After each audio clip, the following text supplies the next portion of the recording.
നിങ്ങളെല്ലാവരും love story ചോദിച്ചോണ്ട് ഞാനൊരു intro പറഞ്ഞാണ്. ഇനിയും കൊറേ സ്റ്റോറി ഉണ്ട് ഇതിന്റെ ഇടയിൽ. ചേച്ചി റിയാക്ഷൻ എന്തായിരുന്നു? ഞാൻ ശരിക്കും ഞെട്ടി.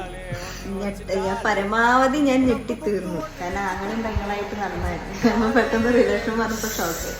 യെസ് ഗൈസ്, ഞങ്ങൾ റിവീൽ ചെയ്യാൻ പോണ ഒരു കാര്യം, ഞങ്ങള് മുമ്പ് ബ്രദർ ആൻഡ് സിസ്റ്റർമാരായിരുന്നു. ഇവളെന്റെ സിസ്റ്റർമാരായിരുന്നു ഗൈസ്, എന്റെ കുഞ്ഞനിയത്തി മാരായിരുന്നു. ഇവൾക്ക് ഒരു കല്യാണം വന്നാൽ കൈ പിടിച്ചു കൊടുക്കേണ്ട ആളാണ്, ഇപ്പൊ അവൻ കൈ പിടിക്കേണ്ട അവസ്ഥയാണ്. ഇവളെന്നെ അനിയത്തിയായിരുന്നു ഗൈസ്, ബെസ്റ്റ് ഫ്രണ്ടിന്റെ പെങ്ങള്. അപ്പൊ ഇവന് പെങ്ങളെ പോലെ എൻ്റെ ബെസ്റ്റ് ഫ്രണ്ടാണ് ഇവളുടെ ചേട്ടൻ. എൻ്റെ ബെസ്റ്റ് ഫ്രണ്ടായിരുന്നു. എന്ന് വെച്ചാൽ ഞങ്ങൾ ബ്രദർ അങ്ങനെയായിരുന്നു, ബ്രദർ ഫ്രം അനദർ മദർ അങ്ങനെയായിരുന്നു. അപ്പം ഞാൻ ഇവളെ കാണല്ലോ അങ്ങനെ. അപ്പം അങ്ങനെ ഇഷ്ടപ്പെട്ടാണ് ഈ ജന്തുവിനെ. അതിൻ്റെ ഇടയിൽ കുറേ വലിയ സ്റ്റോറി ഒക്കെ ഉണ്ടായിട്ടുണ്ട്, അത് ഞാൻ പറയാം വരുന്ന വീഡിയോസിൽ. അങ്ങനെയായിരുന്നു ഗേസ് ഞങ്ങളുടെ ഒരു കണ്ടുമുട്ടലും ഇവിടം വരെ എത്തിയ ഒരു സ്റ്റേജും.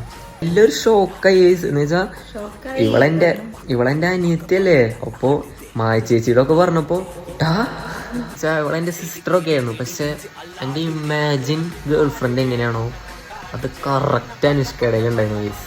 അതേപോലെ തന്നെ എനിക്കും അതെന്താണ്ടായെന്ന് അറിയില്ല, കോയിൻസിഡൻസ് ആണ് അത്. സംഭവം എനിക്ക് എങ്ങനെയാണോ എൻ്റെ ഇമാജിനറി ബോയ് ഫ്രണ്ട്, ഇപ്പം നമുക്ക് ഒരു ഇമാജിനേഷൻ ഉണ്ടാവില്ല, ഇങ്ങനെ വേണം എൻ്റെ ബോയ് ഫ്രണ്ട് അല്ലെങ്കിൽ ഇങ്ങനെ വേണം എൻ്റെ ഗേൾ ഫ്രണ്ട്. കറക്റ്റ് എൻ്റെ ഇമാജിനേഷൻ അത് ഞാൻ പ്രോസസ് ചെയ്തപ്പോൾ പിന്നെ പറഞ്ഞിട്ടുണ്ട്. അതോട് പറഞ്ഞിട്ടുണ്ട്, നിങ്ങൾ ലവ് സ്റ്റോറിക്ക് വേണ്ടി ഉണ്ടാക്കി പറഞ്ഞാന്നൊക്കെ വിചാരിക്കും. പക്ഷെ അല്ല, അതാണ് ഞാൻ പറഞ്ഞത്, ഞങ്ങളുടെ ലവ് സ്റ്റോറി കുറച്ച് ഡിഫറെന്റ് ആണ്. എല്ലാവരും ഷോക്കായി ഞങ്ങൾ സെറ്റ് ചെയ്ത് പറഞ്ഞപ്പോൾ. എൻ്റെ ഫ്രണ്ട്സ്, ഇവളുടെ ഫ്രണ്ട്സ് കൊറേ പേര് ഷോക്കായി. അപ്പൊ എൻ്റെ അമ്മ വന്നിട്ടുണ്ട്, അമ്മയുടെ റിയാക്ഷൻ ചോദിച്ചോക്കാം. അമ്മയില്ല, ഞാൻ ഫസ്റ്റ് വീട്ടിൽ വന്ന ദിവസം പറയണേ എനിക്ക് നിന്റെ പോലത്തെ മരുമോളെ വേണ്ട. അനിയത്തിയാന്നൊക്കെ എന്റെ മക്കളെ പറഞ്ഞത്. ഞാനും ചട്ടിപ്പോയി. ഇതേപോലത്തെ ഒരു കുട്ടി വീട്ടിൽ വന്ന എന്റെ ഭാഗ്യം എന്നൊക്കെ വിചാരിച്ചിട്ടുണ്ടായിരുന്നു. അപ്പോഴേ എനിക്ക് സംശയം ഉണ്ടായിരുന്നു. അനിയത്തിയായിരുന്നു അപ്പൊ വീട്ടിലേക്കൊക്കെ വരുമ്പോ അപ്പൊ എല്ലാ അമ്മായിമ്മമാരെ പോലെ ഞാനും സങ്കല്പിച്ചു ഇതേപോലെ ഒരു കുട്ടി വേണമെന്ന്. അപ്പൊ ഒരു ചിരിച്ചു. ഇതിപ്പോ ഇവിടെയായി.